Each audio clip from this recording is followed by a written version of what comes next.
Welcome back. The Navy getting some new state-of-the-art jet technology after a growing number of pilots have reported feeling dangerously short of oxygen while in the cockpit. Leah Gabriel here with how the Pentagon is working to fix the mysterious threat. Leah, thank you so much. You've been following this story as a former fighter pilot yourself. Yes, I have, Heather. You know, the Navy is now equipping all of their T-45 training jets with systems that monitor the oxygen level in the cockpit.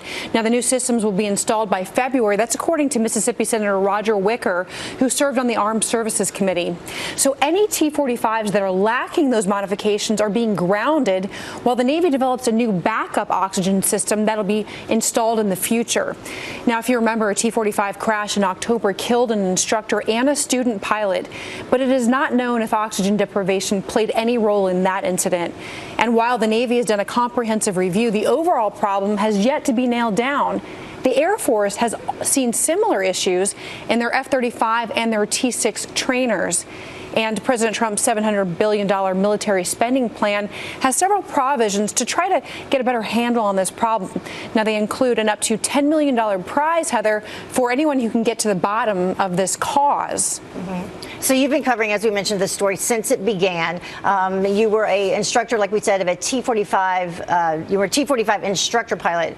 Refused to fly back last April. That's who refused to fly. Yeah. So why is the Navy just now figuring this out? Yeah, you're referring to how T-45 instructor pilots basically refused to fly because of this problem. They went on strike. So I went and spoke with the Navy's #2 admiral about this issue and why it's been so hard to fix back in June. Take a listen to what he had to say. Okay.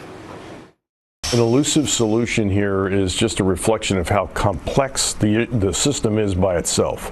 So it's not a simple system. It's not one single thing. It could be a combination or a series of things that cause the problem. Now, I also went to NAS Patuxent River in Maryland. That's where they are basically sending systems that have had problems, and they're taking a look at those systems and examining them to try to isolate the problem, Heather. It's a very complex problem. These oxygen monitoring systems in the T-45s are certainly a step that will help keep pilots more safe. And do you think that the move that's being made will make them feel more safe? I think it really will, because that's the issue, is when you're flying and you have what's called a physiological episode, meaning meaning you're not feeling right, perhaps because you don't have enough oxygen. Having something in the cockpit that tells you, or that gives you an indication and lets you know that you need to come back and land is very important. But ultimately, they want to put a backup oxygen system in there so that it will automatically switch over, and the pilot doesn't have to have the wherewithal to actually fix it. Yeah, because you might not have the wherewithal to make that decision to begin with. Okay, thank you so much. Thanks, Heather.